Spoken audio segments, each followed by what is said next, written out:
What is up guys, it's your boy Solheim here, back with another World of Warcraft video for Legion Remix, and today we're talking about boosting in Legion Remix.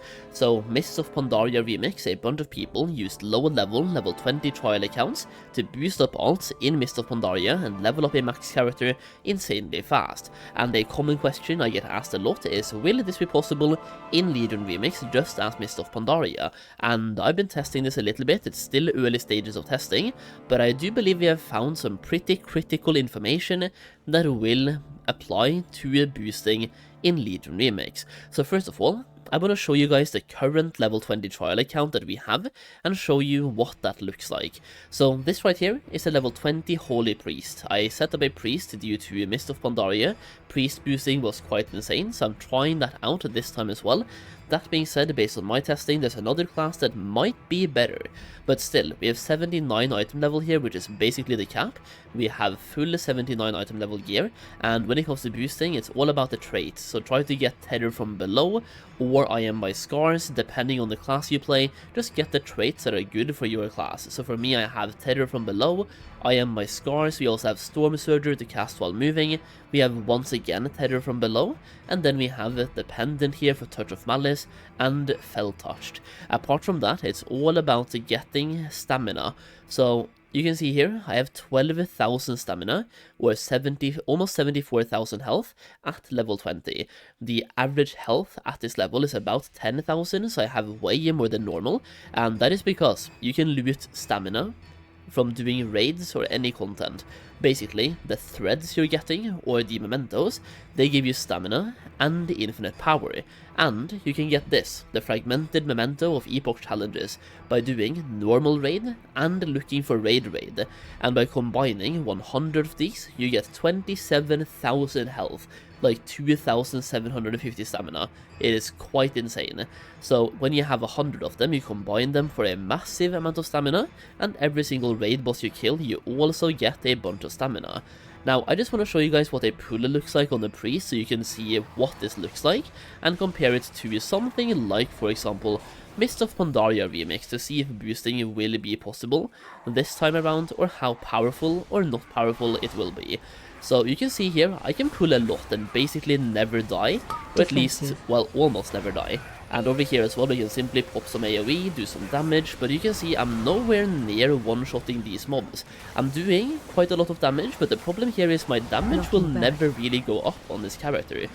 It's like, I will never be one-shotting these guys, no matter what I do. And for the boss as well, this takes time on the boss. Like, the AoE pulls are quite okay, but the boss kill itself is not that great. And this is me doing a normal dungeon, by the way, not heroic, just normal. And for the boss itself, you basically have to hard cast.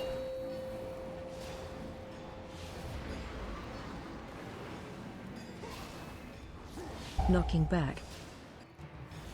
Now, I did skip ahead here because killing that boss took me exactly 1 minute and 20 seconds, including the ads of course, so 1 minute and 20 seconds to kill the first boss in Maw of Souls. And by doing this you get more infinite power, but the problem here is, you are never increasing the main stat. Whenever you loot a boss and you get some threads, you end up getting stamina, and if you combine the mementos, you also only get stamina.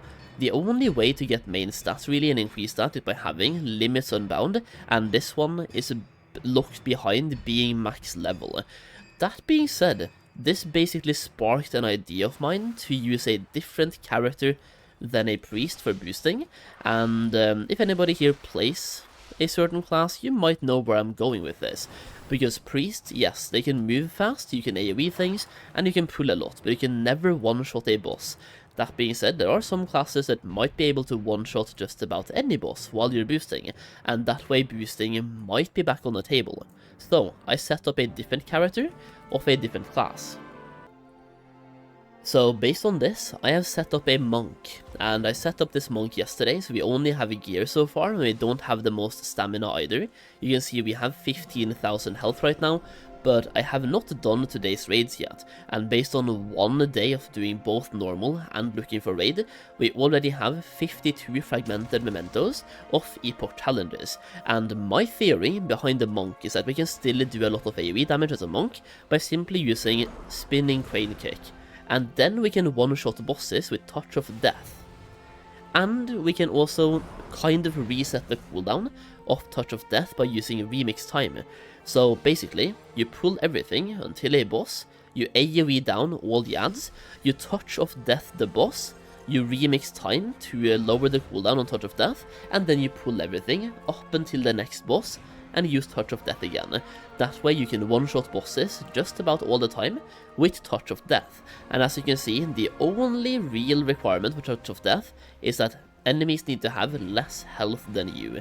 You just saw the health of the first boss. My priest almost had more health than the first boss based on 3 days of farming infinite power. So if you farm for more than 3 days on a monk, you can easily get to over 100,000 health, and then you are Touch of Deathing, one-shotting bosses. So I think if you make a level 20 monk and farm power once again, and then combine these fragmented mementos to get stamina, you can get to the point of boosting. That being said, when you're boosting a character, that character needs to be close to get experience from the kills. You can't just AFK at the entrance in most dungeons, so you either have to follow yourself, or you have to have one person that you're boosting, and then that guy follows you around, and you place your ults behind that character. TLDR, you can't just AFK.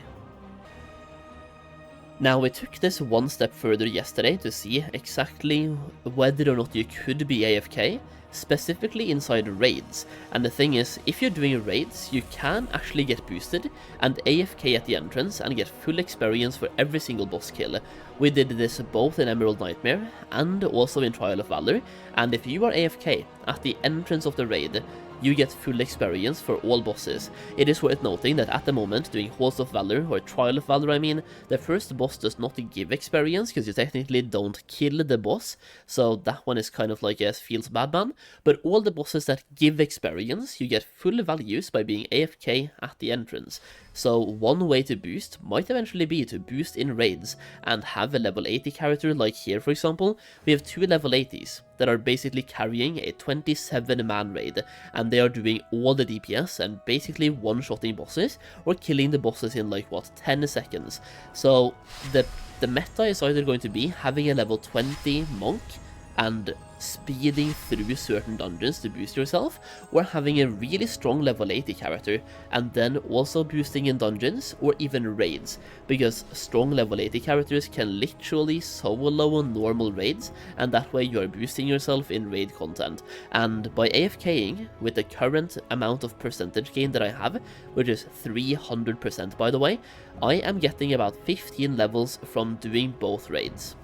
That takes you like 20 minutes by the way, so 15 levels in 20 minutes, it's not as good as Mist of Pandaria, but it's good enough. I will also say by the way, it's already been tried out and the maximum percentage gain you can get right now is 400% experience gains on the artifact. So yeah, don't bother grinding past 400% unless it's been fixed. But if you can get to 400%, you can level up more than 15 levels per raid, and also you can do dailies, stack dailies. By stacking dailies, I ended up getting 20 levels from doing both raids, because that way you are doing both raids and 3 quests at the same time. And if you're level 70 plus, those quests gives a lot of experience, and below level 70 as well, they give a decent chunk of experience. So stacking as many dailies inside the raid as possible is definitely huge value. Alternatively, you can also, for example, do Emerald Nightmare first with 3 dailies in Emerald Nightmare, Hearthstone to Dalaran, pick up 3 more dailies, and have those be in Halls of Valor, or I mean Trial of Valor. I keep mixing those 2 up, but you get the point. Do 3 quests in Emerald Nightmare, Hearthstone back to Dalaran, and then pick up 3 more dailies once again. And there's been a recent change to where doing these dailies and getting the right ones is way easier, because every time you do a daily right now, you get this item right here called Stack of Chrono Queries.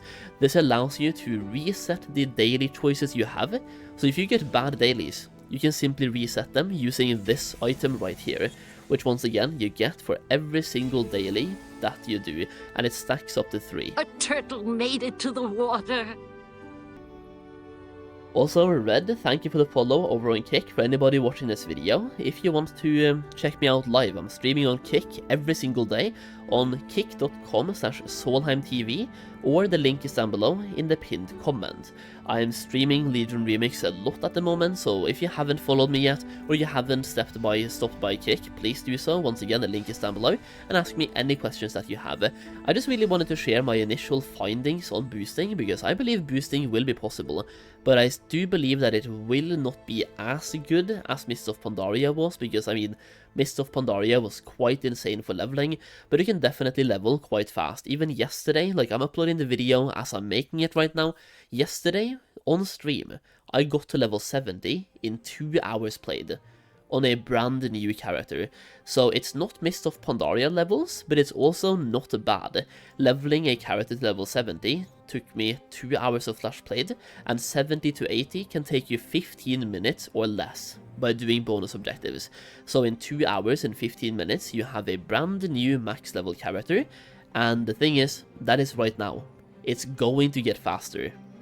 So, boosting will be possible, but probably not to the same degree as Mist of Pandaria, but those are the initial findings. You either want to have a really strong level 80 character, or get a trial account and set up a level 20 monk and start farming infinite power by doing the normal raids and looking for raids and get the fragmented mementos of epoch challenges on that level 20.